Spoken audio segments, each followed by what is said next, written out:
জাহান্নামীরা যখন দেখবে জান্নাতে তার বন্ধু নেয়ামত ভোগ করে, তার কষ্টের অনুভবটা আরো বেড়ে যাবে। এখন প্রশ্ন হতে পারে, কষ্টের অনুভবটা বাড়ে কেমনে? একটা মেসাল দিলে বুঝতে সহজ হবে। মনে করেন বকা দেওয়া এটা খারাপ কাজ, মানুষ মানুষকে বকা দেয়, এটা মন্দ কাজ। একজন অপরিচিত ব্যক্তি যাকে আমরা চিনি না জানি না, ওই অপরিচিত কোনো ব্যক্তিও যদি আমাদের কাউকে গালি দেয়, খারাপ লাগবে কি লাগবে না? লাগবে। ওই অপরিচিত লোকটা যেই বকাটা দিয়েছে, ওই বকা যদি একজন পরিচিত মানুষ দেয়, কষ্ট একটু বেশি লাগবে নাকি আগের চাইতে কম লাগবে? অবশ্যই বেশি লাগবে। ওই বকাটা যদি আপনার আমার ভাই দেয়, একই বকা, কষ্ট বেশি লাগবে। যদি সন্তান দেয়, ওই বকাটা মনে হবে বিষাক্ত তীর হয়ে আমার আপনার কলিজার মধ্যে আঘাত করতেছে। শব্দ কিন্তু এক, ব্যক্তি পরিবর্তনের কারণে একই কথায় কষ্টের মাত্রাটা বেড়ে যায়। জাহান্নামীরা আফসোসের কারণে কষ্ট বেড়ে যাবে। জান্নাতীদের আলোচনা তারা জানতে চায় কেন তাদের বন্ধুরা জাহান্নামে গেল, পরস্পর আলোচনা করবে। তাফসিরে ইবনে কাসিরের মধ্যে আল্লাহ তাআলা এসেছে, আল্লাহ রাব্বুল আলামিন জান্নাতি আর জাহান্নামীদের মধ্যে কথাবার্তার ব্যবস্থা করে দিবে। আল্লাহ তাআলা সেই কথাগুলাই এখানে বলেন, ফি জান্নাতি ইয়াতাসাআলুনা আনিল মুজরিমিনা মা সালাকাকুম ফি সাকার। জান্নাতীরা মুজরিমদেরকে, পাপীদেরকে তথা জাহান্নামীদেরকে জিজ্ঞাসা করবে, কোন জিনিসে বা কোন কারণে তোমরা এই জাহান্নামে আসলা? কোন জিনিস তোমাদেরকে এই জাহান্নামে আনলো? জাহান্নামীরা তাদের জাহান্নামে আসার, জাহান্নামে যাওয়ার চারটি কারণ উল্লেখ করবে। কয়টি কারণ? চারটি কারণ। বিষয় হলো, যেহেতু জাহান্নামীরা যেই চারটি কারণের কথা এই সূরার আলোকে আল্লাহ তাআলা আমাদের জানায়া দিলেন, আমাদের করণীয় হলো ওই কারণগুলো যদি আমাদের কারো মধ্যে থাকে, ওগুলো নিজেদের থেকে বের করে ফেলা। কারণ ওই কারণে জাহান্নামে যাওয়া লাগতে পারে।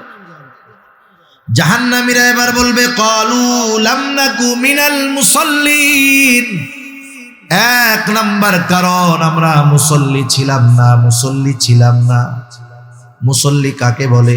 সপ্তাহে একদিন মসজিদে গেলে সে মুসল্লি নাকি? আরে প্রকৃত মুসল্লি যে, সে তো আল্লাহ তাআলার আরশের ছায়ায় স্থান পাবে। রাসূল আকরাম সাল্লাল্লাহু আলাইহি ওয়াসাল্লাম জানিয়ে দেন, কিয়ামতের দিন সূর্যটা একেবারে নিকটে হয়ে যাবে, কোথাও কোনো ছায়া থাকবে না আরশের ছায়া ছাড়া। নবীজি বলেন, সেই দিন ওই আরশের ছায়ায় 7 শ্রেণীর মানুষ স্থান পাবে। এর মধ্যে এক শ্রেণীর মানুষ হলো রাজুলুন কলবুহু মুআল্লাকুম বিল মসজিদ। ওই ব্যক্তি যার অন্তর সর্বদা মসজিদের সাথে থাকতো। একটু বলেন তো, যার অন্তর সর্বদা মসজিদের সাথে, ওই লোকটা নামাজের সময় হলে নামাজ ছাড়তে পারে? দুনিয়ার শত ব্যস্ততা থাক, সে সব ব্যস্ততাকে উপেক্ষা করে আগে নামাজে হাজির হবে। ঠিক কিনা বলে? দয়াময় আল্লাহ রাব্বুল আলামিনের দরবারে অগণিত শুকর যে মহান মালিক আমাদের হায়াতে বরকত দিয়ে সুস্থ রেখে হাজারো মানুষের মধ্য থেকে যাচাই বাছাই করে দুনিয়ার অন্যতম দামি এক মজলিসে আসার, বসার, দ্বীনি আলোচনা শ্রবণ এবং আমাকেও আপনাদের খেদমতে কিছু দ্বীনি কথা পেশ করার সুযোগ যে মহান মালিক দান করেছেন, সেই মহান মালিককে খুশি করার জন্য মহব্বতের সাথে জবান খুলে অন্তর থেকে আমরা একবার কালিমাতুশ শুকর পাঠ করি, আলহামদুলিল্লাহ। অগণিত দুরূদ ও সালাম সাইয়্যিদুল আম্বিয়া, আশরাফুল আম্বিয়া, খাতামুল আম্বিয়া, রাহমাতুল লিল আলামিন মুহাম্মাদুর রাসূলুল্লাহ সাল্লাল্লাহু আলাইহি ওয়াসাল্লামের উপর। আমরা এখন যেই জায়গাটাতে আছি, এমনিতেই তো এটা একটি পবিত্র জায়গা, ঈদগাহ। সাথে সাথে হাদিসের ভাষায় এটা এখন জান্নাতের বাগান। রাসূলুল্লাহ সাল্লাল্লাহু আলাইহি ওয়াসাল্লাম বলেন, তোমরা যখন জান্নাতের বাগানের পাশ দিয়ে অতিক্রম করবে, সেখান থেকে তোমরা ফল আহরণ করবে। সাহাবায়ে কেরাম জিজ্ঞাসা করলো, ইয়া রাসূলুল্লাহ, দুনিয়ার জান্নাতের বাগান এটা আবার কোনটা? আল্লাহ রাসূল সাল্লাল্লাহু আলাইহি ওয়াসাল্লাম বললেন, দুনিয়ার জান্নাতের বাগান হলো জিকিরের মজলিস। দুনিয়ার জান্নাতের বাগান জিকিরের মজলিস। এখানে আমরা আসছি, বসছি, সুবহানাল্লাহ, আলহামদুলিল্লাহ, লা ইলাহা ইল্লাল্লাহ, আল্লাহু আকবার, এই জিকিরগুলো আমরা করি। সহিহ মুসলিমের একটি বর্ণনার মধ্যে আসছে যে আল্লাহ সুবহানাহু ওয়া তাআলার কাছে চারটি কালিমা, চারটি বাক্য সবচাইতে প্রিয়। আল্লাহ তাআলার কাছে চারটি কালিমা তথা চারটি বাক্য সবচাইতে প্রিয়। সেই চার কালিমা, চার বাক্য হলো সুবহানাল্লাহ, আলহামদুলিল্লাহ, লা ইলাহা ইল্লাল্লাহ, আল্লাহু আকবার। এই চার কালিমা আল্লাহ তাআলার প্রিয়। আমরাও যদি আমাদের প্রিয় বানাই তাহলে আমাদেরও লাভ। কারণ যেই জবান জিকির দ্বারা সিক্ত, সেই জবান অনেক গুনার থেকে বাঁচতে পারে। আর হাদিসের মধ্যে আসছে, আল্লাহ রাসূল সাল্লাল্লাহু আলাইহি ওয়াসাল্লাম বলেন, তোমরা আমাকে দুটো জিনিস হেফাজতের গ্যারান্টি দাও, আমি তোমাদেরকে জান্নাতের গ্যারান্টি দিব। সুবহানাল্লাহ। একটা হলো জবান হেফাজতের গ্যারান্টি, আর একটা হলো লজ্জাস্থান হেফাজতের গ্যারান্টি। আবার আর এক হাদিসের মধ্যে আল্লাহ রাসূল সাল্লাল্লাহু আলাইহি ওয়াসাল্লাম বলেন, প্রকৃত মুসলমান কে? গরু খাইলেই যে মুসলমান, বিষয়টা কিন্তু এমন নয়। প্রকৃত মুসলমান কে? আল্লাহ রাসূল সাল্লাল্লাহু আলাইহি ওয়াসাল্লাম বলেন, আল মুসলিম মান সালিমাল মুসলিমুনা মিন লিসানিহি ওয়া ইয়াদিহি। মুসলমান তো সে, প্রকৃত মুসলমান যার হাত, জবান এবং হাত থেকে অপর মুসলমান নিরাপদ থাকে। তাহলে প্রকৃত মুসলমান হতে হলে জবানের হেফাজত দরকার। জান্নাত, এই জান্নাতের গ্যারান্টি পেতে হলে জবানের হেফাজতের দরকার। আর জবান হেফাজতের সর্বোত্তম মাধ্যম হলো এই জবানকে আল্লাহ তাআলার জিকির দ্বারা সিক্ত করা। তাহলে কি হবে? চলতে ফিরতে আমরা যদি জবানকে জিকির দ্বারা সিক্ত করতে পারি, যেই জবান দিয়ে আল্লাহ তাআলার বড়ত্বের ঘোষণা, পবিত্রতার ঘোষণা, আল্লাহ সুবহানাহু ওয়া তাআলার প্রশংসা, আল্লাহ তাআলার একত্ববাদের ঘোষণা দেওয়া হবে, ওই জবান দিয়ে পচা কথা, বকা, মিথ্যা কথা এগুলা বলতে গেলে বাধা আসবে। কারণ দুনিয়ার অনেক ছোট ছোট ভালো কাজ বড় বড় অপরাধ থেকে বাঁচার জন্য সহায়ক হয়। দুনিয়ার অনেক কাজ আছে যেগুলা বড় ইবাদতের সহায়ক। অনেক উদাহরণ, উপমা দেওয়া যাবে। মনে করেন আমরা শীতের সময় যখন রাত্রে ঘুমিয়ে থাকি, যার বাড়ি বিল্ডিং, শীতের সময় তো আর জানালা খুলে রেখে ঘুমায় না, একেবারে যত মজবুত ভাবে পারা যায় দরজা জানালা আটকিয়ে এরপরে ঘুমায়, যাতে বাহিরের কোনো বাতাস ভেতরে না ঢুকতে পারে। থাই গ্লাস দিয়ে ভালো মতো আটকায় দিল, মহল্লার মসজিদে আজান হয়, আজানের আওয়াজটা ভিতরে ভালো মতো যায় না। এখন দেখেন, যে কথা বলতেছি আর কি, ছোট ছোট কাজ বড় বড় কাজের জন্য সহায়ক হয়, বড় বড় বিষয়ের জন্য সহায়ক হয়। এখন আওয়াজ তো যায় না, দিয়ে রাখলাম ঘড়ির অ্যালার্ম, মোবাইলের অ্যালার্ম দিয়ে রাখলাম। এই মোবাইলের অ্যালার্ম বা ঘড়িতে অ্যালার্ম দেওয়া, এটা ফরজ, ওয়াজিব, সুন্নাত, মুস্তাহাব কোনো কিছুই না। অথচ এই মোবাইল বা ঘড়ির অ্যালার্ম আমাকে একটা ফরজ ইবাদত পালন করার জন্য সাহায্য করবে, ঠিক না? এজন্য দুনিয়ার অনেক ছোট ছোট বিষয় আছে যেগুলার কারণে বড় বড় অনেক বিষয়ের থেকে বাঁচা যায়, বড় বড় বিষয় করা যায়। আল্লাহ সুবহানাহু ওয়া তাআলা আমাদের সবাইকে জিকির দ্বারা জবানকে সিক্ত করার তৌফিক দান করুন। সকলে বলি আমিন। সম্মানিত উপস্থিতি, আমরা এখানে যারা আছি, সারা পৃথিবীতে যত মানুষ আছে, একথা মোটামুটি বলা যায় আজ থেকে 100 বছর পরে দুনিয়াতে এখন যারা আছে আর কেউ হয়তো দুনিয়ায় থাকবে না, মারা যেতে হবে। দুনিয়ার অনেক সত্য আছে যেগুলা অনেক মানুষ বিশ্বাস করে না। যেমন আমার আপনার স্রষ্টা কে বলেন তো? আল্লাহ। আসমান জমিনের স্রষ্টা আল্লাহ। এটা যে সত্য কোনো সন্দেহ আছে? কোনো সন্দেহ নেই। অথচ এই সত্যটাকেই দুনিয়ার অনেক মানুষ বিশ্বাস করে না। যারা নাস্তিক এরা বলে আসমান জমিন এটা এমনি এমনি হয়েছে, আমরাও প্রাকৃতিক ভাবে সৃষ্টি হয়েছি, মারা যাব, প্রকৃতির সাথে মিশে যাব, শেষ। কিন্তু পৃথিবীতে এমন একটা সত্য আছে যেই সত্য কেউ অস্বীকার করে না, সেটার নাম হলো মওত, মৃত্যু, মরণ। এটা এমন এক সত্য পৃথিবীর সব ধর্মের, সব বর্ণের, সব মতের, মতাদর্শের সব মানুষ মৃত্যুকে বিশ্বাস করে। দুনিয়াতে একজনও খুঁজে পাওয়া যাবে না যে মৃত্যুকে অবিশ্বাস করে। পাওয়া যাবে? খুঁজে যাবে না। সেই মৃত্যুটা সুনিশ্চিত আমাদের প্রত্যেকেরই হবে। জন্মিলে মরিতে হবে। একটা মানুষ জন্ম নেওয়া মানে তাকে মৃত্যুর খবর সে পেয়ে গেল। এখন এই মরণ আমাদের হবে, কখন হবে?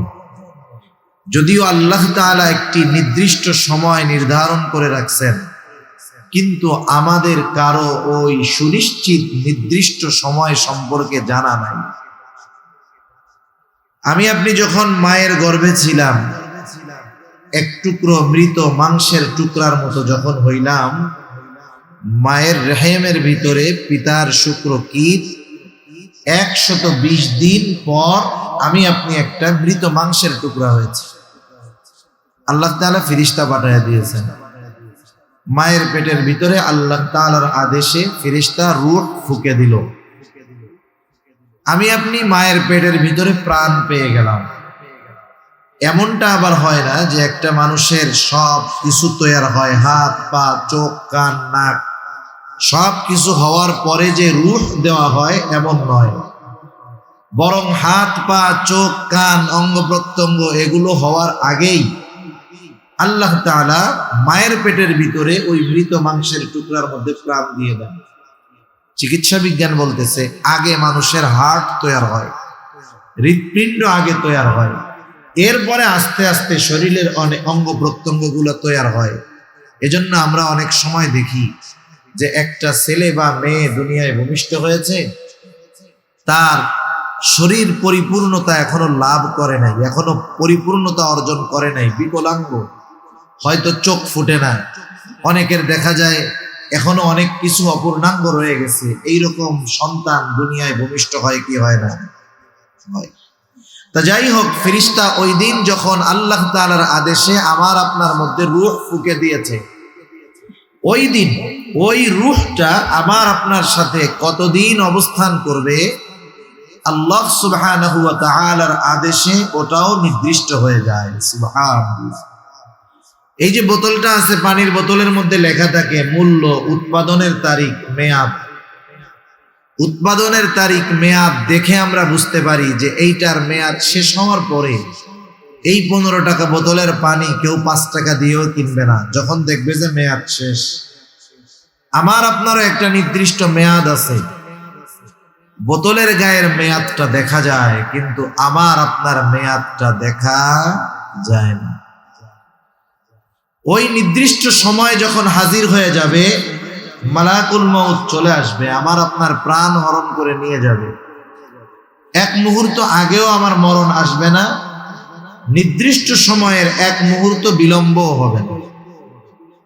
একটা মানুষ মূলত অসুস্থ হলেই যে মারা যায় বিষয়টা এমন নয়। সুস্থ মানুষও তো মারা যায়। মারা যাওয়ার মূল কারণ হলো তার হায়াত ফুরিয়ে যাওয়া। কয়েকদিন আগে একটা ছেলের ব্যাপারে দেখলাম 17 বছর কোমায় আছে, লাইফ সাপোর্টে আছে, 17 বছর এখনো বেঁচে আছে, মারা যায় নাই। তাহলে অসুস্থতার কারণে মূলত মানুষ মারা যায় না, মারা যাওয়ার মূল কারণ হলো হায়াত শেষ।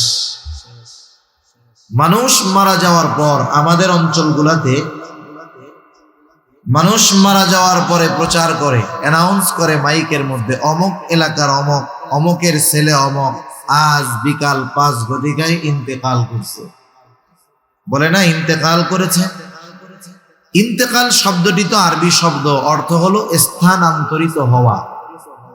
সে একটা জায়গায় ছিল আর একটা জায়গায় গিয়েছে, তার মানে সে দুনিয়ার জগতে ছিল, নতুন আর এক জগতে গিয়েছে, যেটার নাম হলো আলমে বরজখ।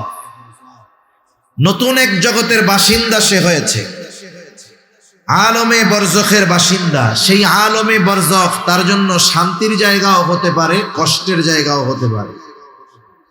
আলমে বরজখ শান্তির জায়গা হবে তখন দুনিয়াতে যখন সে নেক আমল করবে, ঈমানওয়ালা হবে। হাদিসের মধ্যে আসছে কারো কবর হবে জান্নাতের বাগান, রাউযাতুম মিন রিয়াদিল জান্নাহ। দুনিয়াতে যে বদ আমল করছে, পাপ করছে, গুনার কাজ করছে, তার কবর হবে জাহান্নামের একটা গর্ত। আমাদের প্রত্যেককেই আলমে বরজখে অবস্থান করা লাগবে, যদিও ওই জগৎটা আমাদের চোখের আড়ালে দেখতে পাই না। দেখতে না পাওয়ার কারণে অবিশ্বাস করার কিন্তু কোনো সুযোগ নাই।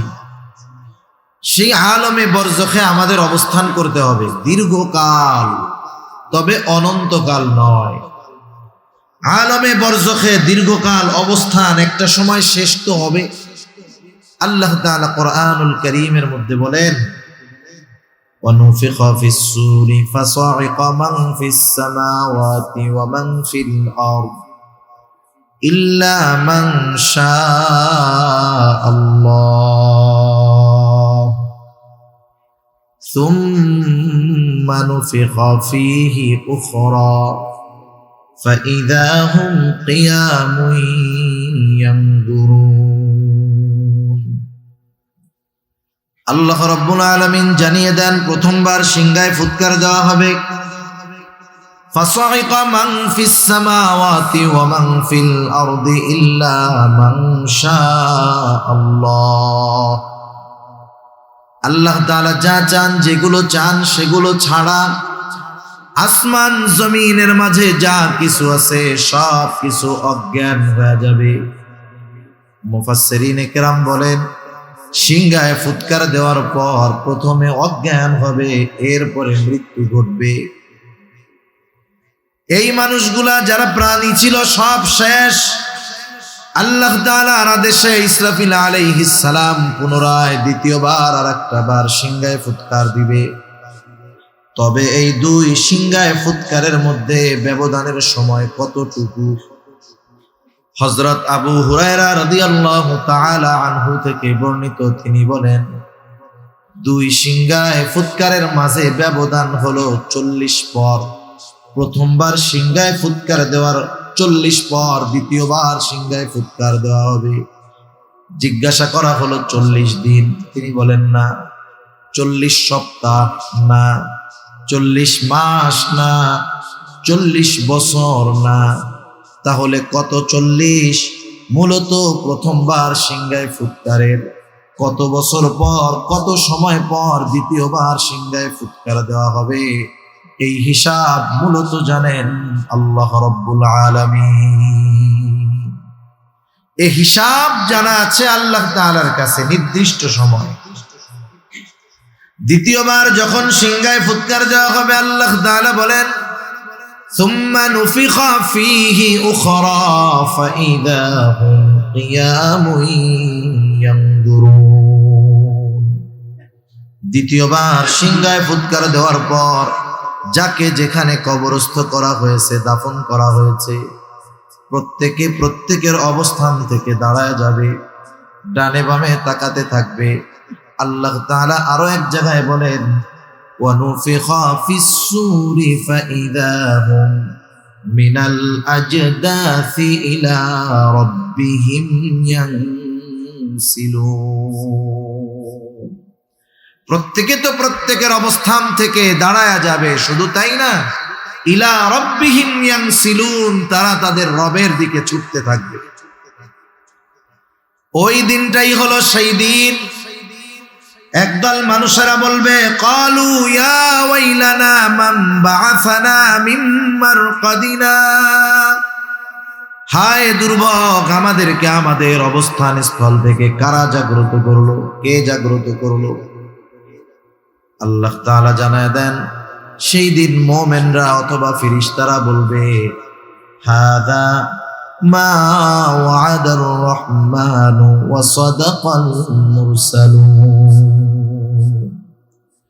এটাই তো দয়াময়ের সেই প্রতিশ্রুত দিবস, যেই দিবসের ওয়াদা প্রতিশ্রুতি আল্লাহ তাআলা দিয়েছেন। ওয়া সাদাকাল মুরসালুন, এই দিবসের সত্যায়ন রাসূলগণ করেছেন। এটা হলো সেই দিবস, কিয়ামতের দিবস। এই দিবস ইয়াউমুল হাসর, সকলকে একত্রিতকরণ দিবস। ইয়াউমুল জাযা, মানুষের পূর্ণ প্রতিদান দেওয়ার দিবস। আল্লাহ রাব্বুল আলামিন বলেন, ওয়া ইন্নামা তুওয়াফাউনা উজুরাকুম ইয়াউমাল কিয়ামাহ ফামান যুহজিহা আনিন নার ওয়া উদখিলাল জান্নাতা ফাকাদ ফাজ। আল্লাহ রাব্বুল আলামিন বলেন, কিয়ামতের দিন প্রত্যেককে তার কর্মের পূর্ণ প্রতিদান দেওয়া হবে। যাকে আগুন থেকে বাঁচানো হবে, জান্নাতে প্রবেশ করানো হবে। আল্লাহ রাব্বুল আলামিন বলেন, ফাকাদ ফাজ, সে হয়ে যাবে সফল। তাহলে যেহেতু আল্লাহ রাব্বুল আলামিন ওই দিন আমাদের কর্মের পূর্ণ প্রতিদান দিবেন, তাহলে এটা নিশ্চিত যে আল্লাহ তাআলা আমাদের প্রত্যেকের কর্ম সংরক্ষণের ব্যবস্থা করে রাখছে। আমাদের প্রত্যেকের কর্ম আল্লাহ তাআলা সংরক্ষণের ব্যবস্থা করেছেন। যে কোনো বিষয়ের জন্য এক নম্বরে সাক্ষীর দরকার হয়। যখন কোথাও কারো নামে মামলা দেওয়া হয়, তখন সাক্ষীর দরকার হয় কি হয় না? একে একে যখন একজন আর একজনের কাছে বিচার প্রার্থী হয়, তখন বলে না যে দেখেন এই ঘটছে, এই যে এরা দুইজন আমার সাক্ষী। অথবা বিচারক বলে, তুমি যে এই ঘটনাটা বললা, এই ঘটনার সাক্ষী আছে। তার মানে সাক্ষী বিচার আচারের জন্য গুরুত্বপূর্ণ একটি বিষয়। আমার আপনার কর্মের সবচাইতে বড় সাক্ষী হলেন আল্লাহ। আল্লাহ তাআলা সাক্ষী হিসাবে যথেষ্ট, আল্লাহর সাক্ষী যথেষ্ট। কাফা বিল্লাহি শাহিদা, আল্লাহ তাআলাই তো সাক্ষী হিসাবে যথেষ্ট। কিন্তু এরপরেও আল্লাহ রাব্বুল আলামিন আমাদের কর্মের ব্যাপারে আরো সাক্ষী রেখে দিয়েছেন। আল্লাহ সুবহানাহু ওয়া তাআলা কুরআনুল কারীমের মধ্যে জানায় দেন, কিরামান কাতিবিনা ইয়ালামুনা মা তাফআলুন। আল্লাহ রাব্বুল আলামিন বলেন, কিরামান কাতিবিন, সম্মানিত লেখকদ্বয় জানে তোমরা কি আমল করো। এই জানার মাধ্যমে তারা আমাদের কর্মের সাক্ষী। শুধু তাই না, তারা যে দেখে জানে বিষয়টা শুধু এমন নয়। ডান কাঁধের ফেরেশতা যিনি, তিনি আমাদের ভালো কর্মগুলো লিপিবদ্ধ করেন। বাম কাঁধের ফেরেশতা যিনি, তিনি আমাদের মন্দ কর্মগুলো লিপিবদ্ধ করেন। শুধু তাই নয়, আরো একজন ফেরেশতা আল্লাহ তাআলা আমাদের সাথে নিযুক্ত করে রাখছেন। আল্লাহ তাআলা বলেন, মা ইয়ালফিযু মিন কওলিন ইল্লা লাদাইহি রাকীবুন আতীদ। সদা তৎপর একজন ফেরেশতা আমাদের সাথে আছে। মা ইয়ালফিযু মিন কওল, জবান দিয়ে যা আমরা নিক্ষেপ করি, অর্থাৎ যা বলি, বলার সাথে সাথে ওই ফেরেশতা আমাদের কথাগুলোকে রেকর্ড করে ফেলে, সংরক্ষণ করে ফেলে। সুবহানাল্লাহ। বিজ্ঞান কি বলে? বিজ্ঞানের কথা আমাদের কেমন জানি বিশ্বাস হয় বেশি, অথচ বিজ্ঞান যেটা এখনো প্রমাণ করতে ব্যস্ত, আল্লাহ তাআলা সেটা আমাদের অনেক আগেই জানায় দিয়েছে। বিজ্ঞান বলে, মানুষ যেই কথাগুলো উচ্চারণ করে, মানুষের উচ্চারিত কোনো কথা ধ্বংস হয়ে যায় না, সব বাতাসের মধ্যে আছে, সব বাতাসে আছে। আল্লাহ তাআলা তো এমন ক্ষমতাধর, তিনি যদি কিয়ামতের দিন বলেন যে আব্দুর রহিম দুনিয়াতে যত কথা বলছে বাতাস, সব কথাগুলা আলাদা করে আমার সামনে হাজির করো, বলেন তো এটা আল্লাহর জন্য কি কঠিন? অতি সহজ বিষয় আল্লাহ তাআলার জন্য। বিজ্ঞান বলতেছে কথাগুলা ধ্বংস হয়ে যায় না, সব বাতাসের মধ্যে আছে। এখান থেকে আপনাদের আত্মীয় যদি কারো থাকে, সেই 15,500 কিলোমিটার দূর আমেরিকা, কেউ যদি তার ভাই, বন্ধু, সন্তানের সাথে কথা বলতে চায়, আমেরিকাতে যদি ফোন দেয়, ফোন দেওয়ার কয়েক সেকেন্ডের মধ্যে বাংলাদেশ থেকে 15,000 কিলোমিটার দূরে তার কণ্ঠ, তার ভয়েস সেকেন্ডের ভিতরে ওই আমেরিকায় যিনি থাকেন তার মোবাইলের মধ্যে চলে যায়, ঠিক না? শুধু কথা বলা যায় তা না, এখানে যা হচ্ছে মোবাইলের মাধ্যমে তাকে দেখানো যায়। তার নাই, কিচ্ছু নাই, কেমনে যায়? নেটওয়ার্ক সিস্টেম, নেটওয়ার্ক এগুলা যথাযথ নম্বরে পৌঁছানোর ব্যবস্থা করে। সাথে সাথে বাতাসকে ব্যবহার করা হয়। এই বাতাস আর নেটওয়ার্ক, এই প্রযুক্তির সংমিশ্রণ সেকেন্ডের ভিতরে আমার আপনার এই বাংলাদেশে বলা কথাটা, শব্দটা হুবহু টোনে, হুবহু উচ্চারণে সেকেন্ডের ভিতরে আমেরিকায় চলে যাচ্ছে। সুবহান! তার লাগে না, কিছু লাগে না। যে আল্লাহ তাআলা মানুষকে এমন প্রযুক্তি দিলেন, সে আল্লাহ তাআলার জন্য কথা সংরক্ষণ করা কঠিন নয়, বরং অতীব অতীব সহজ, ঠিক কিনা? তাহলে আমাদের কথাগুলা রেকর্ড হইতেছে। শুধু তাই না, আমি আপনি যেই অঙ্গ প্রত্যঙ্গের দ্বারা কর্ম সম্পাদন করি, কাজগুলা করি, এগুলাও কিয়ামতের ময়দানে আমার পক্ষে বা বিপক্ষে সাক্ষী হয়ে যাবে। আল্লাহ তাআলা কোরআনুল কারীমের মধ্যে বলেন, আল ইয়াউমা নাখতিমু আলা আফওয়াহিহিম ওয়া তুকাল্লিমুনা আইদিহিম ওয়া তাশহাদু আরজুলুহুম বিমা কানু ইয়াকসিবুন। আল্লাহ রাব্বুল আলামিন বলেন, আজকের এই দিন অর্থাৎ কিয়ামতের দিন, নাখতিমু আলা আফওয়াহিহিম, আমি তাদের মুখের উপরে মোহর মেরে দিব। ওয়া তুকাল্লিমুনা আইদিহিম, আমার সাথে কথা বলবে তাদের হাত। ওয়া তাশহাদু আরজুলুহুম, সাক্ষী দিবে তাদের পা। বিমা কানু ইয়াকসিবুন, এই হাত পা দ্বারা তারা কি উপার্জন করেছে। শুধু যে আমার আপনার হাত পা আল্লাহ তাআলার সাথে কথা বলবে এমনটা নয়, বরং আল্লাহ তাআলা আর এক জায়গায় বলেন, শাহিদা আলাইহিম সামউহুম ওয়া আবসারুহুম ওয়া জুলুদুহুম বিমা কানু ইয়ামালুন। আল্লাহ তাআলা বলেন, সাক্ষী দিবে তাদের চোখ, সাক্ষী দিবে তাদের কান, সাক্ষী দিবে তাদের কান, সাক্ষী দিবে তাদের চোখ, সাক্ষী দিবে তাদের চামড়া। এই চোখ, কান, জবান, চামড়া দিয়ে তারা কি আমল করেছে। 60-70 বছর হায়াতের মানুষ 60-70 বছর ধরে গুনাহ করছে, পাপ করছে। রাতের পর রাত চোখে দিয়ে গুনাহ দেখিয়েছে, রাতের পর রাত কানকে দিয়ে গান শুনিয়েছে, দিনের পর দিন হাত দিয়ে অপকর্ম করেছে, জবান দিয়ে অপকর্ম করেছে।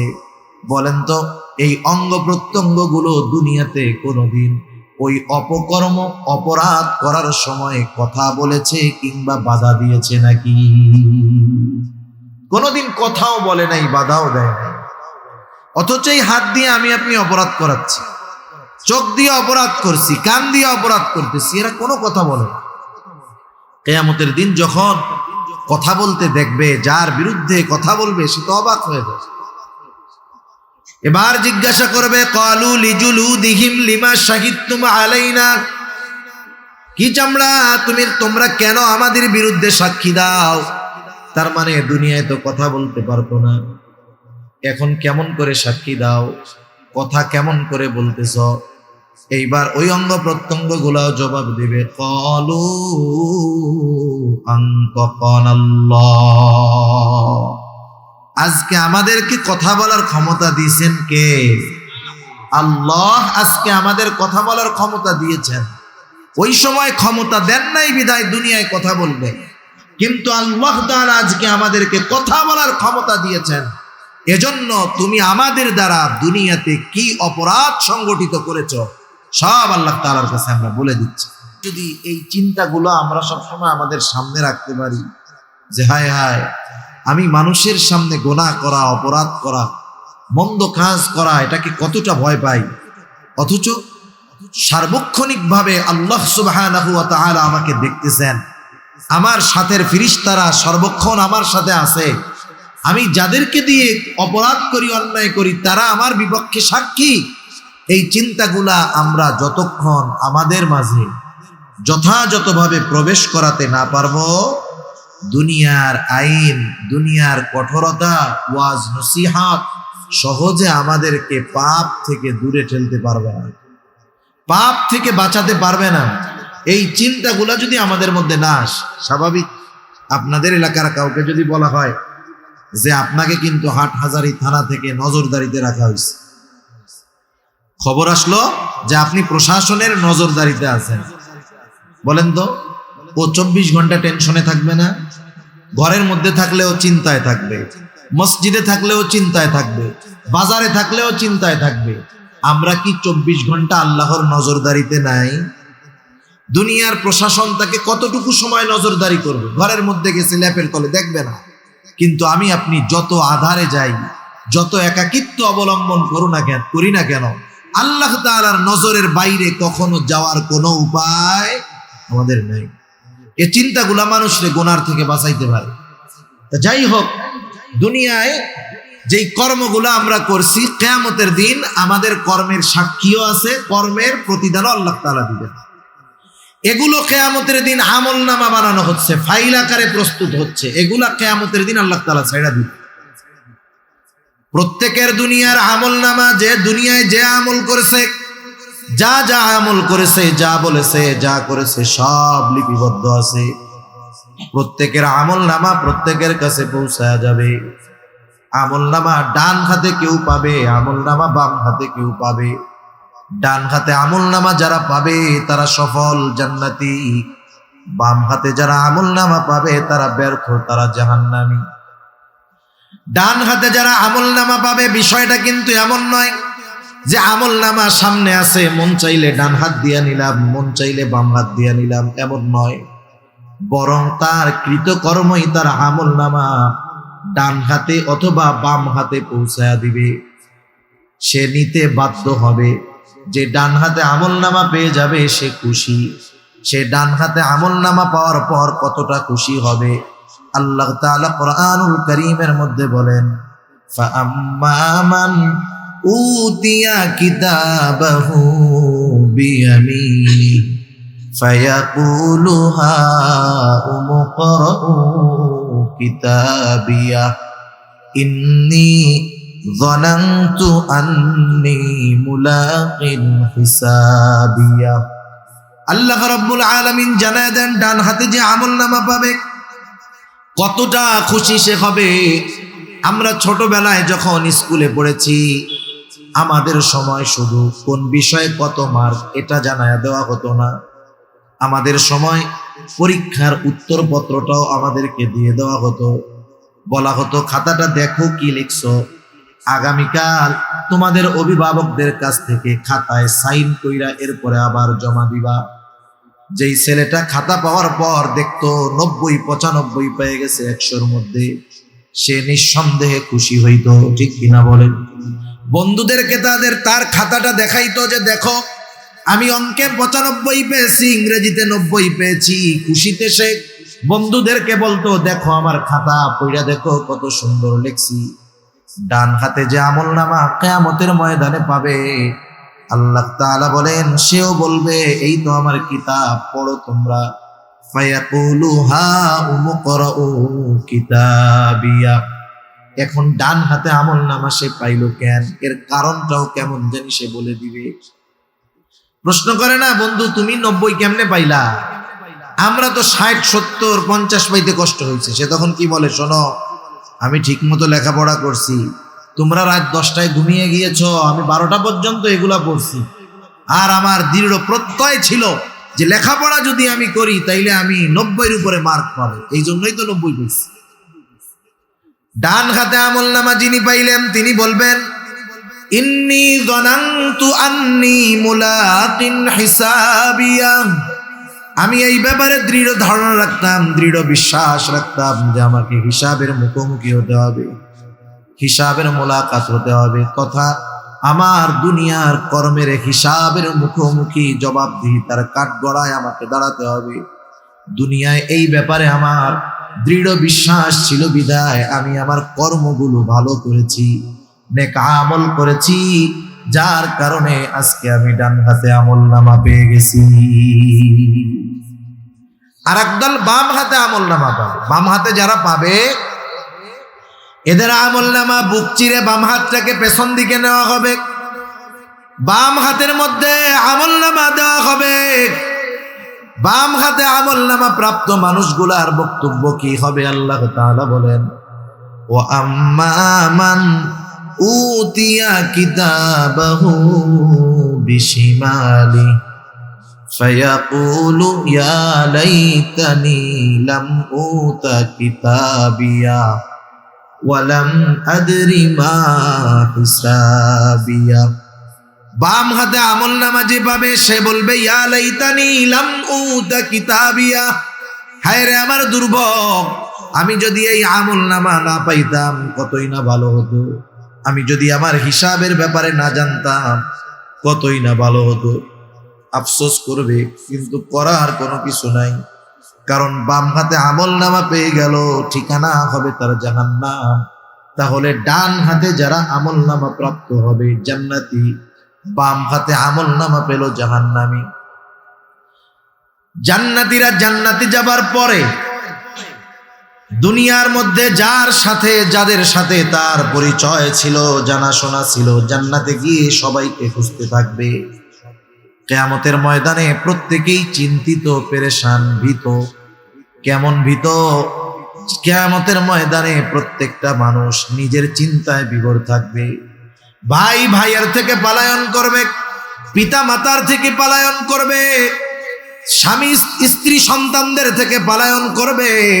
কেউ চাইবে না কিয়ামতের ময়দানে তার আপন ভাইয়ের সাথে দেখা হয়ে যাক, কেউ চাইবে না স্ত্রী সন্তানের সাথে দেখা হয়ে যাক, কেউ চাইবে না মা বাবার সাথে দেখা হয়ে যাক।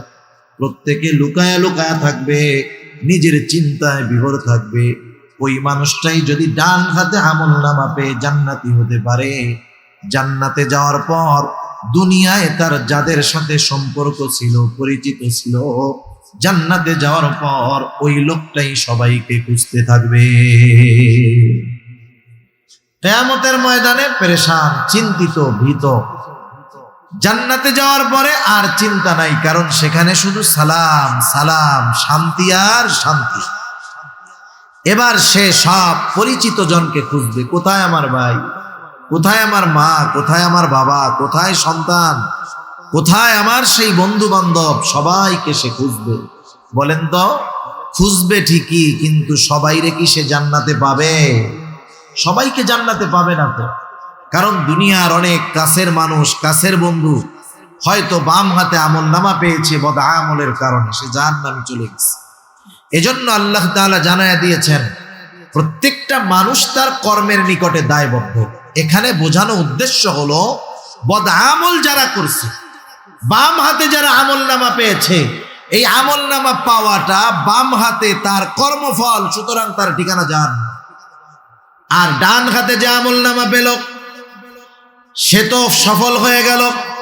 এজন্য আল্লাহ তাআলা বলেন, কুল্লু নাফসিন বিমা কাসাবাত রহিনা ইল্লা আসহাবাল ইয়ামিন ফি জান্নাতি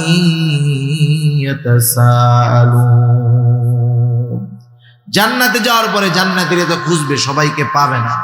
তাফসীরে ইবনে কাসীরের মধ্যে আসছে, আল্লাহ তাআলা জান্নাতি আর জাহান্নামীদের মধ্যে দেখা ও কথাবার্তার ব্যবস্থা করে দিবেন। সুবহানাল্লাহ। জান্নাতীরা জাহান্নামীদের অবস্থা দেখবে, জাহান্নামীরা জান্নাতীদের অবস্থা দেখবে। জান্নাতীরা দেখবে যে জাহান্নামের মধ্যে তাদের অনেক পরিচিত জন, বন্ধু বান্ধব শাস্তি ভোগ করতেছে। মানুষ যখন কষ্ট দেখতে পারে তখন সে যে অবস্থায় থাকে ওইটা তার কাছে শান্তির লাগে। মনে করেন আমাদের কাছে অনেক ঠান্ডা লাগতেছে, এখন শীত লাগতেছে না? আপনি যদি চট্টগ্রাম শহরে যান, দেখবেন রাস্তার ফাঁকে ফাঁকে আইল্যান্ডের মাঝে কিছু মানুষ শুয়ে আছে।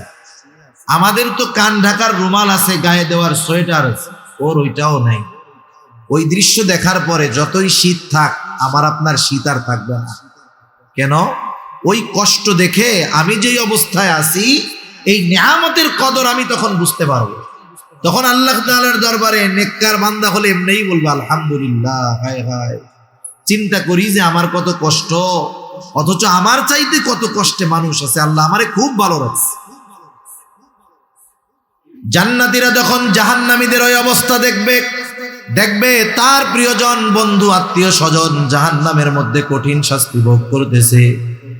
এই দৃশ্যটা দেখার পর জান্নাতের নেয়ামত যেই লোকটা পেল, আল্লাহ তাআলার প্রতি তার কৃতজ্ঞতার মাত্রা আরো বেড়ে যাবে।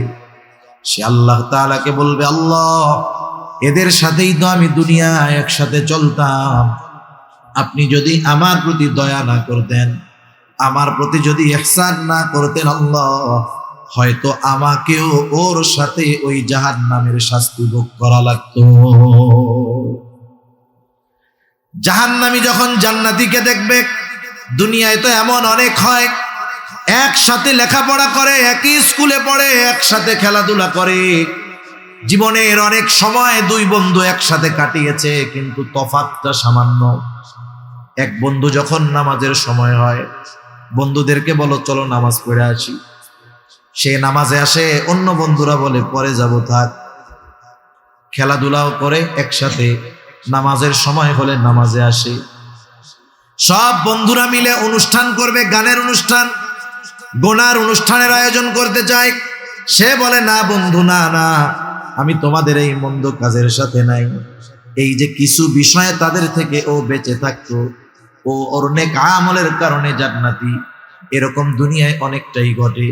ওই জাহান্নামীরা যখন দেখবে তাদের বন্ধুরা জান্নাতি, আফসোস করবে আর বলবে, আরে আমি যদি সর্বক্ষণ ওর সাথে চলতাম, ওর কথা মানতাম, তাহলে আমিও ওর সাথে জান্নাতের নিয়ামতি ভোগ করতে পারতাম।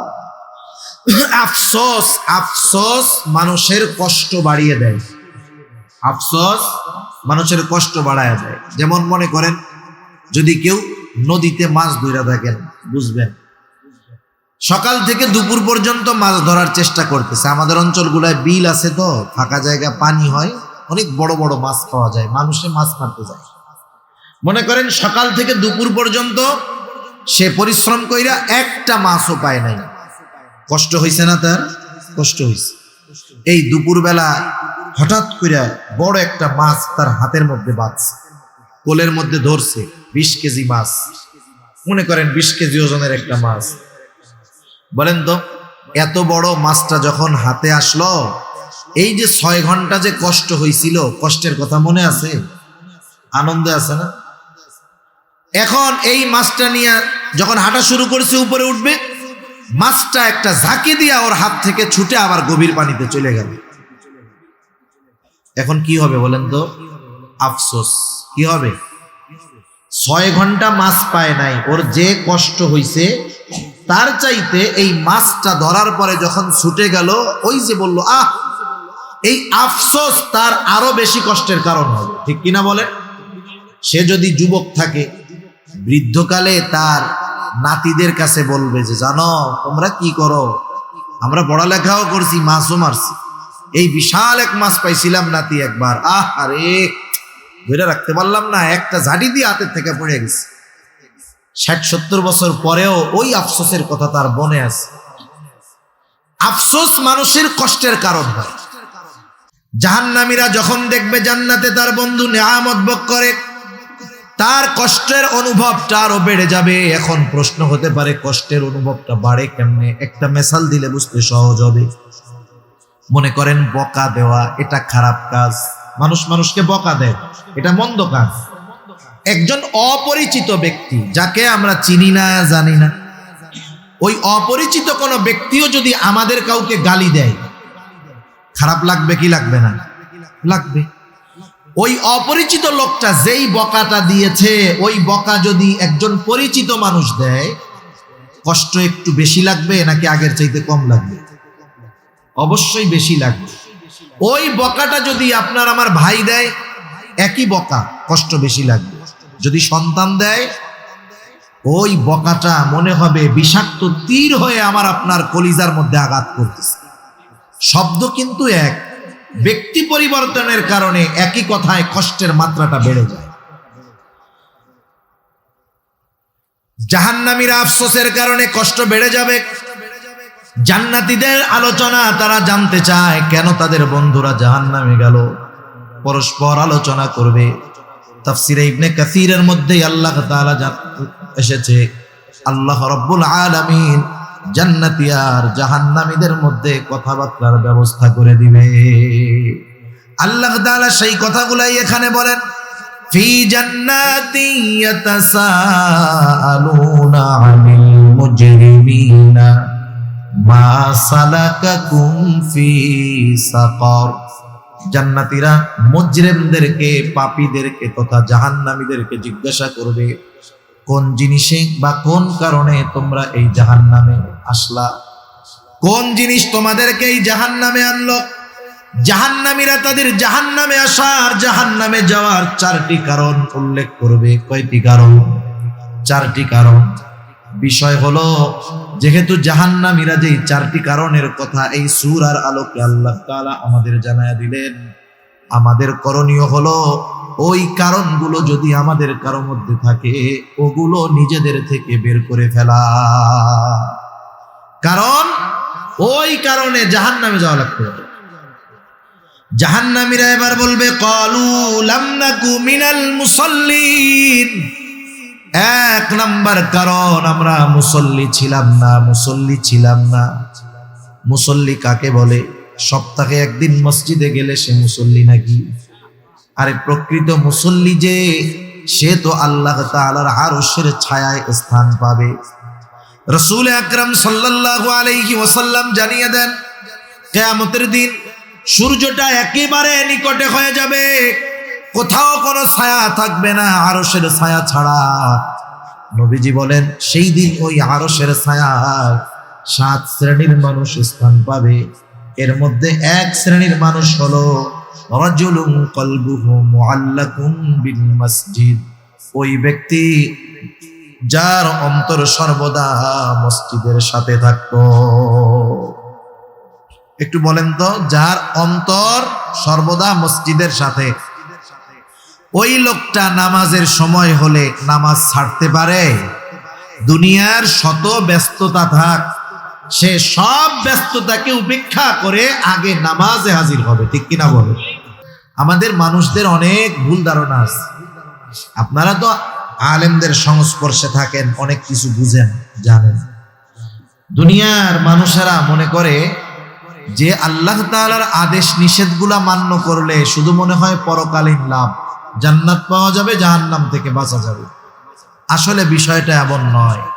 কোনো ব্যক্তি যদি আল্লাহ তাআলার আদেশ নিষেধ, শরীয়তের বিধিবিধান দুনিয়াতে পরিপূর্ণভাবে মানতে পারে, তাহলে দুনিয়ারও লাভ আছে, আখিরাতেরও লাভ আছে। যেমন আমাদের সমাজের অধিকাংশ মানুষ কিন্তু মুসল্লি নয়, বেনামাজি। যেই মসজিদটা 5 তালা, জুমার দিন মসজিদ ভরে রাস্তায়ও জায়গা থাকে না ঢাকা শহরে, ওই মসজিদটাতেই ওই দিন আসরের নামাজে নিচের তালা 2 কাতারও ভরে। এরকম অবস্থাই আমাদের ঢাকাতে এই অবস্থা।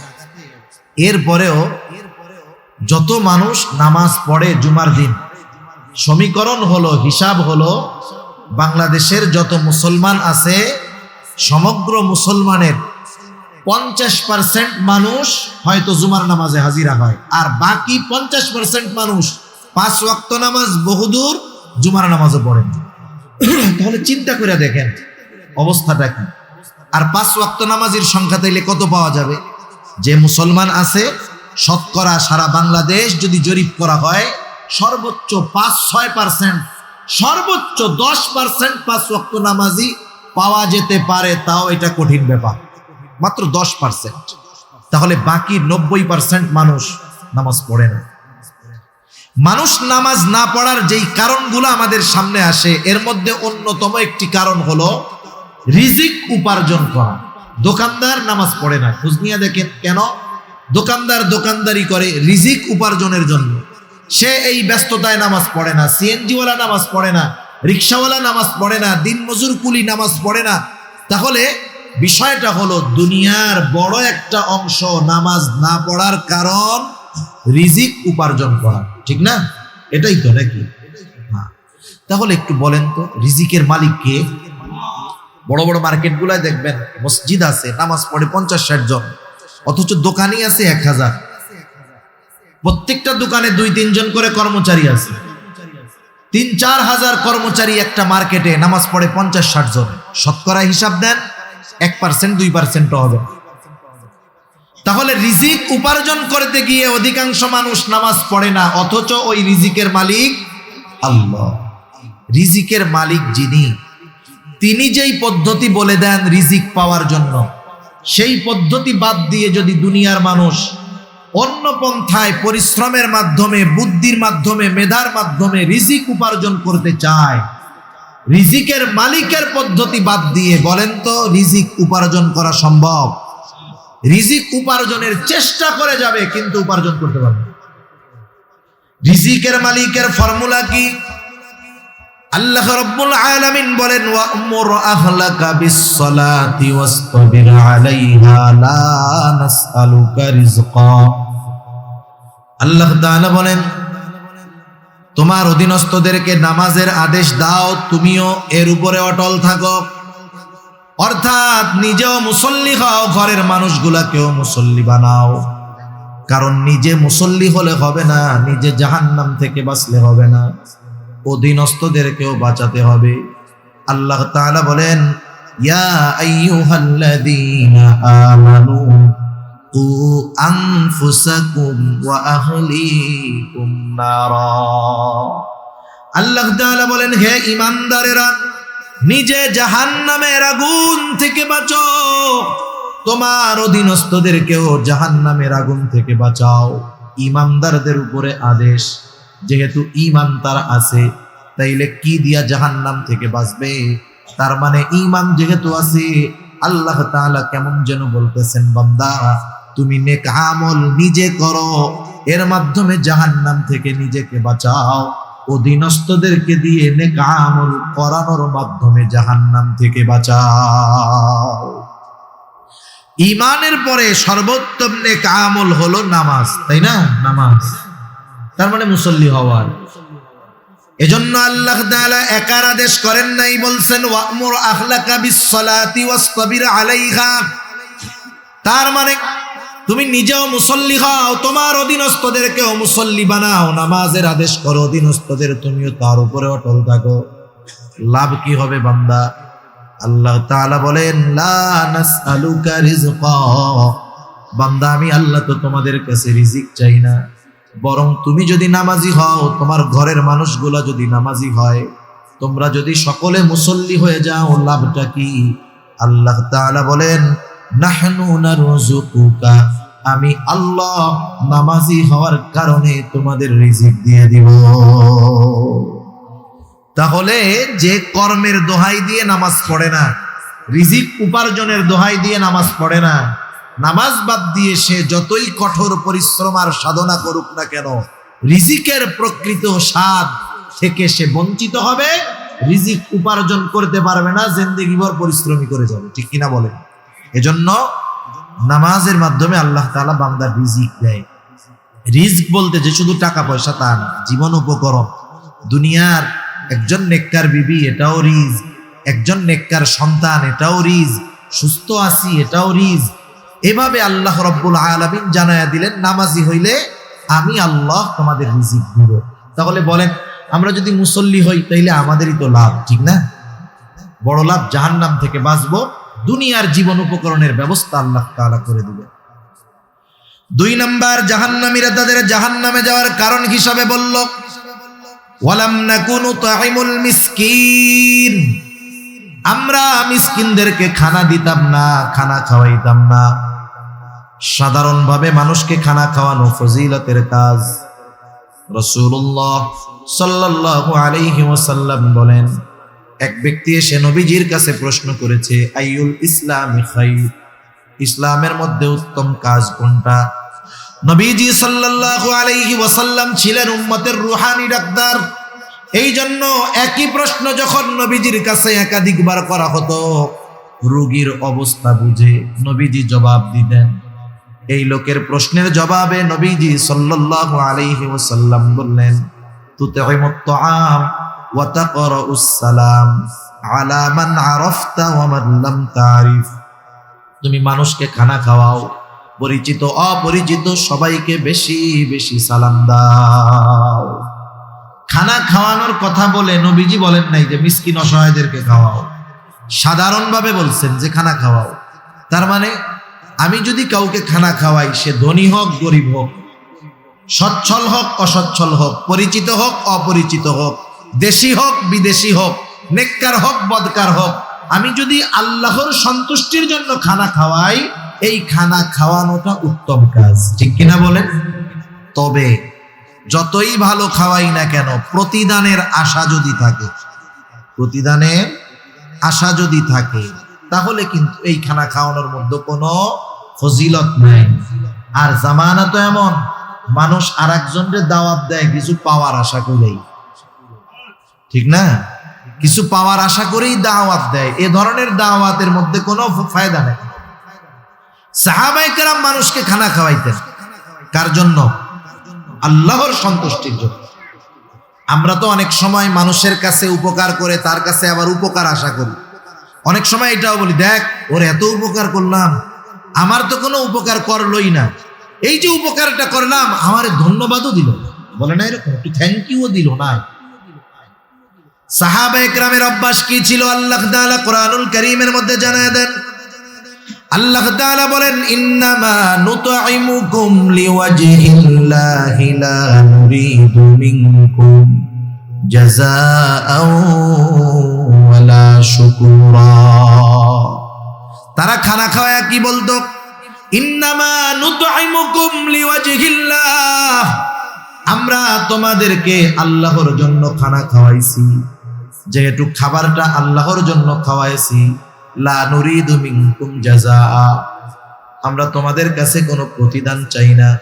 প্রতিদান তো বহুদূর, ওয়ালা শুকুরা, আমরা তোমাদের কাছে কৃতজ্ঞতাও আশা করি না, ধন্যবাদও চাই না, কারণ খাওয়াইছি আল্লাহ তাআলার জন্য, প্রতিদান আশা করি আল্লাহ তাআলার কাছে। সেজন্য আমরা মানুষকে খানা খাওয়াবো, সেটা বিবাহের অনুষ্ঠান হোক, অন্য অনুষ্ঠান হোক, কার জন্য? আল্লাহর জন্য। আপনাদের এলাকায় সিস্টেম আছে কিনা জানি না, বিবাহ খাওয়া খেয়ে টাকা দেওয়া নেওয়ার অভ্যাস আছে? এগুলো আছে এদিকে? একটু বলেন না। আছে? এটা খুব বদ অভ্যাস, এটা খুব বদ অভ্যাস। আপনারা দাওয়াত দিয়ে খাওয়াবেন, এটা ভালো বিষয়, খাওয়ান, লিখে দিবেন নো গিফট গ্রান্টেড। আর এখনের মানুষও চালাক আছে অনেক, এক পরিবারে একটা বিবাহের কার্ড দেয়, আগে এক কার্ডে পরিবারের 6 জন লোক গিয়া দাওয়াতে শামিল হতো। এখন চালাক হয়ে গেছে, কি করে জানেন? অনেক জায়গায় কার্ডে লিখে দেয় যে অনলি ফর ওয়ান পারসন, মানে কমিউনিটি সেন্টারে এক কার্ড দিয়ে একজন ঢুকতে পারবে। কথা বুঝতে পারছেন? আগে এক কার্ড দিয়ে ফ্যামিলির সবাই যাইতো, বুঝেন নাই? এক কার্ড দিয়ে এখন একজনের বেশি ঢুকতে পারে না। অনেক জায়গায় এই পদ্ধতি করে, বোঝা যায় যে তারা মানুষকে যে দাওয়াত দিয়েছে, এই দাওয়াতের মধ্যে আন্তরিকতা নাই, বরং চতুরতা আছে এখানে, ঠিক কিনা? সেজন্য আমরা খানা খাওয়াবো আল্লাহ তাআলার জন্য, প্রতিদান কারো কাছে আশা করব না। আর যদি সে মিসকিন অসহায় হয়, তাহলে তো খানা খাওয়ানো এটা আরো বেশি ফজিলতের কাজ, কারণ মিসকিনদের খানা খাওয়ানো এটা মুমিনের কাজ, আর মিসকিনদেরকে খানা না খাওয়ানো এটা কাফেরদের কাজ। রব্বুল আলামিন সূরাতুল মাউনের মধ্যে কাফেরদের 3টি বদঅভ্যাসের কথা আল্লাহ তাআলা বর্ণনা করেন। এর মধ্যে একটা হলো ওয়ালা ইয়াহুদ্দু আলা তুআমিল মিসকিন, যে তারা মিসকিনদেরকে খানা দেয় না। তার মানে মিসকিনদের খানা না দেওয়া এটা কাফেরদের স্বভাব, মিসকিনদের খাবার দেওয়া এটা মুমিনের কর্ম। মিসকিনদের খানা যারা না দেয়, আল্লাহ তাআলা তাদের রিজিক সংকীর্ণ করে দেয়। মিসকিনদের খানা দিলে আল্লাহ তাআলা রিজিক প্রশস্ত করে দেয়। শুধু তাই না, মিসকিন যদি আমার প্রতিবেশী হয়, তাহলে ওই মিসকিনকে খানা খাওয়ানো এটা শুধু ভালো কর্ম বা নেক আমল হিসাবেই সাব্যস্ত হয় তা নয়, বরং আমার প্রতিবেশী যদি অভাবে থাকে, মিসকিন হয়, তাকে খানা খাওয়ানো হয়ে যায় ঈমান সম্পৃক্ত বিষয়। কেন?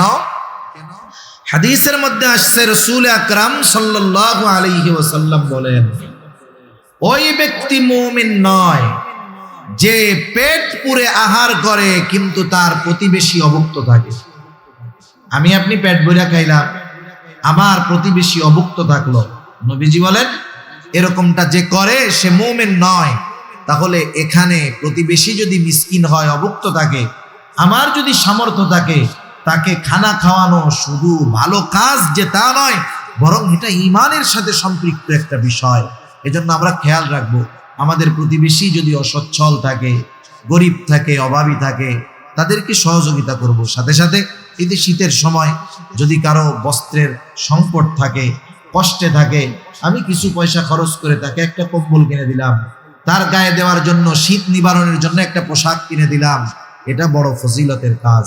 আল্লাহ তাআলা আমাদের এই ভালো কাজগুলো করার তৌফিক দান করুন, সবাই বলি আমিন। তাহলে জাহান্নামীরা জাহান্নামে যাওয়ার দ্বিতীয় কারণ বলল, ওয়ালাম নাকুনু তুইমুল মিসকিন, আমরা মিসকিনদেরকে খানা দিতাম না, মুসল্লি ছিলাম না, মিসকিনদের খানা দিতাম না। 3 নাম্বার কারণ, ওয়া কুন্না নাখুদু মা'আল খাইদিন, অনর্থক মজলিসের মধ্যে, যারা অনর্থক মজলিসের মধ্যে থাকতো তাদের সাথে আমরা গিয়ে সময় ব্যয় করতাম। আমাদের অনেক অঞ্চলগুলোর মধ্যে আছে, ঢাকা শহর সহ অনেক অঞ্চলে এরকম হয়, চায়ের দোকানগুলোর মধ্যে একটা আড্ডা থাকে, আখড়া থাকে, মানুষ ওখানে বসে বসে গল্প করে সময় কাটিয়ে দেয়, সময়ের পর সময়। আমাদের অঞ্চলের, গ্রাম অঞ্চলে বিশেষ করে অনেক মুরব্বী আছেন, শীতের সময় জোহরের নামাজের পরে খানা জানা খেয়ে ওনারা বাজারে যান, আর গভীর রাতে ওনারা বাজার থেকে ফিরেন। জিজ্ঞাসা যদি করা হয় এত সময় বাজারে কি করছেন, কি বলবে? যে সময় কাটে না, তো সময় কাটাই দিচ্ছে। চার দোকানে বসে, অনেক জায়গায় তো টেলিভিশনও থাকে চায়ের দোকানে, চায়ের দোকানগুলো টেলিভিশন না থাকলে তাদের ব্যবসা ভালো হয় না, তারা ওইটারে ব্যবসার মাধ্যম বানায় নিয়েছে। এখন চায়ের দোকানে বসে টেলিভিশন দেখে, পত্রিকা পড়ে, গল্প গুজব করে। সময়ের অভাব, সময়ের অভাব নাই, সময় কাটানোর টাইম পাই না। আপনি যদি ওই লোকটারে গিয়ে বলেন যে আপনার তো সময়ের অভাব নাই, এক কাজ করেন, আগামী 13, 14, 15ই জানুয়ারি বিশ্ব ইজতেমা, আপনার যেহেতু অনেক সময় হাতে আছে, আল্লাহ রাস্তায় একটু বের হয়ে যান, 2 চিল্লা 3 চিল্লা দিয়া বাড়িতে আসেন। ওই যে সময় যেই লোকটার ফুরায় না, সময় কাটায় চায়ের দোকানে আড্ডা দিয়া, ওনাকে বলার পরে উনি কি বলবে জানেন? ওনার মতো ব্যস্ত মানুষ আর তখন দুনিয়ায় একজনও থাকবেন। শত ব্যস্ততা ওনাকে পেয়ে বসবে। উনি বলবে, আরে মিয়া 3 মাসের জন্য, 4 মাসের জন্য যাব, আমি দম ফালানোর টাইম পাই না। অথচ দিনের অর্ধেক সময় উনি বেহুদা কাটায় দিচ্ছেন। এই বেহুদা মজলিসগুলার মধ্যে না দুনিয়ার কোনো উপকার আছে, না পরকালের কোনো উপকার আছে। এজন্য বুজুর্গানে দিন বলেন, ওইসব মজলিস থেকে বাঁচো যেখানে না দুনিয়ার কোনো উপকার আছে, না পরকালের কোনো উপকার আছে। এই মজলিসগুলার মধ্যে গীবত হয়, এই মজলিসগুলার মধ্যে অপবাদ হয়, একে অপরকে দোষারোপ করতে থাকে, গীবত করতে থাকে। কিছু লোক বলনেওয়ালা আছে, আবার কিছু লোক শুধু শুনে, শুনতেও তো মজা লাগে এগুলো। সেজন্য এই ধরনের অনর্থক মজলিসগুলো আমাদের জাহান্নামে যাওয়ার কারণ হতে পারে। এই ধরনের মজলিসগুলা থেকে আমাদের বেঁচে থাকতে হবে। জাহান্নামীরা তাদের জাহান্নামে যাওয়ার তৃতীয় কারণ হিসাবে এটা বলল। 4 নাম্বার, তারা বলবে, ওয়া কুন্না নুকাদ্দিবু বিয়াউমিদ্দিন, কিয়ামতের দিনকে আমরা অস্বীকার করতাম। পরকালের ব্যাপারে আমরা গাফেল ছিলাম, অস্বীকার করতাম।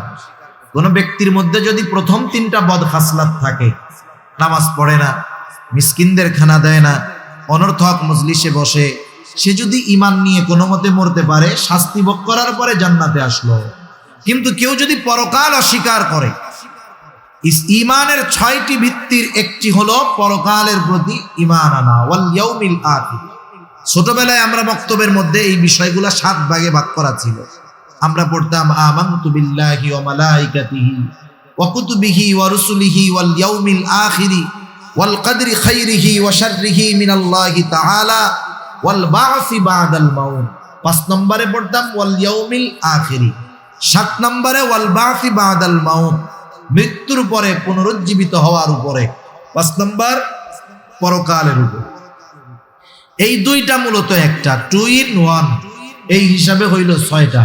ওয়াল ইয়াউমিল আখিরি, এক কথায় মৃত্যু থেকে নিয়ে এরপরে যা কিছু আছে সব কিছুর উপরে বিশ্বাস রাখা।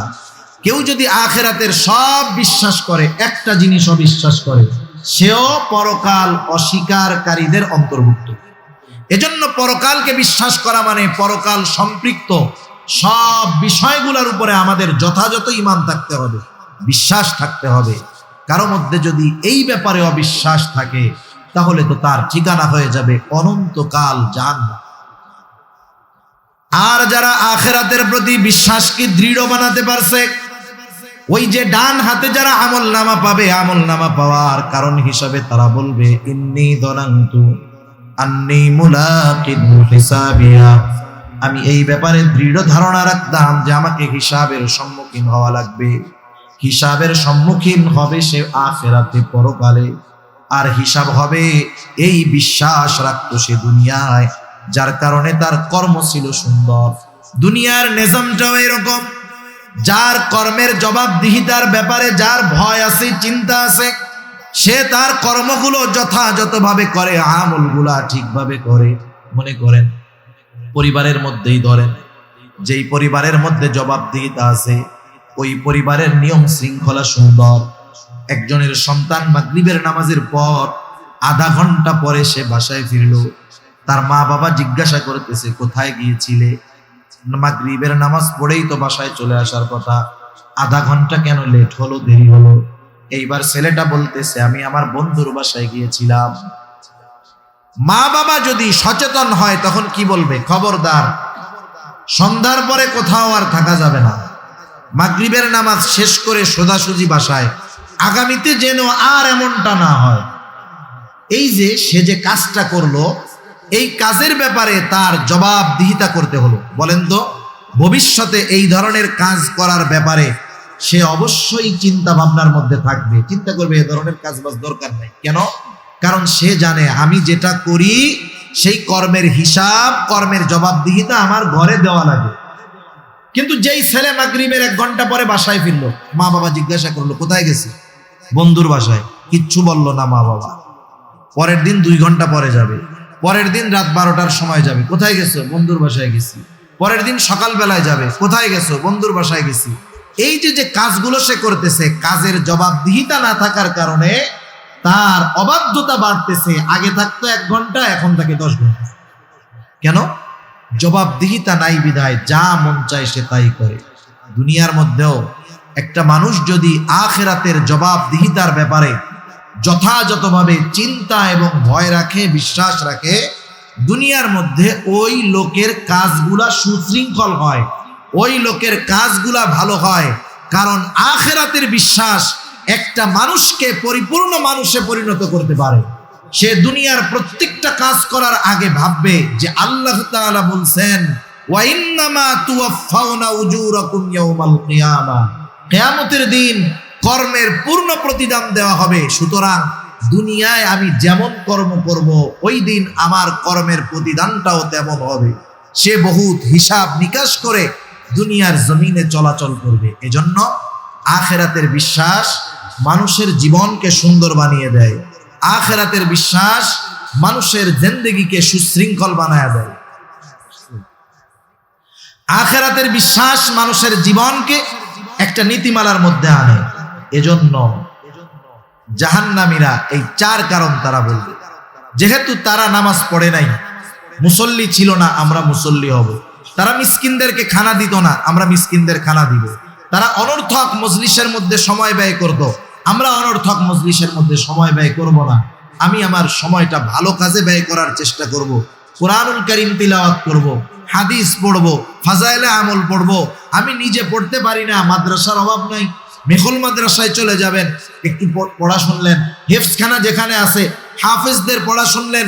এতে যদি সময়গুলা এভাবে ভালোভাবে ব্যয় করতে পারি, এই সময়গুলো কিয়ামতে আমার কাজে লাগবে। তা যাই হোক, ওরা বলতেছে এভাবে চলতেছে জীবন, কিয়ামতের প্রতিও আমরা উদাসীন ছিলাম, গাফেল ছিলাম, এভাবে চলতেছে জীবন। হায়াত তো ফুরায়া যাবে নাকি? নির্দিষ্ট সময় এবার এসে হাজির।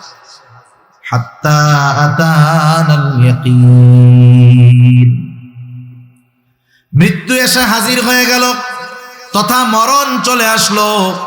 আমরা আর তওবা করার সুযোগ পেলাম না, ভালো কাজ করতে পারলাম না। এখন ঠিকানা হয়ে গেল আমাদের জাহান্নাম।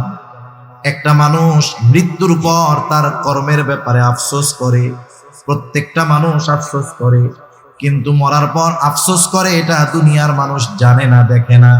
কিন্তু আল্লাহ রাব্বুল আলামিন মৃত্যুর পরে যে মানুষ আফসোস করে সেই খবর আমাদেরকে জানায় দিয়েছেন। আল্লাহ রাব্বুল আলামিন বলেন, وأنفقوا مما رزقناكم من قبل أن يأتي أحدكم الموت فيقول ربي لولا أخرتني إلى أجل قريب فأصدق وأكن من الصالحين। আল্লাহ রাব্বুল আলামিন বলেন, আমি তোমাদেরকে যেই রিজিক দিয়েছি মৃত্যু আসার পূর্বে সেগুলার থেকে তোমরা ব্যয় করো, খরচ করো। মৃত্যু আসার পূর্বে, এরপরে মানুষ যদি মারা যায়, খরচ যদি না করে, ভালো কাজ যদি না করে, ওই মৃত ব্যক্তি আল্লাহ তাআলার কাছে আফসোস করে, কিন্তু সেই আফসোসের খবর আমাদের কাছে নাই। আল্লাহ তাআলা জানায়া দিয়েছেন, এই জন্য আমরা জানতে পারলাম। সে তখন বলে, ফায়াকুলা রব্বি লাউলা আখরতানি ইলা আজালিন করিব ফাআসাদদাক ওয়া আকুম মিনাস সালিহিন।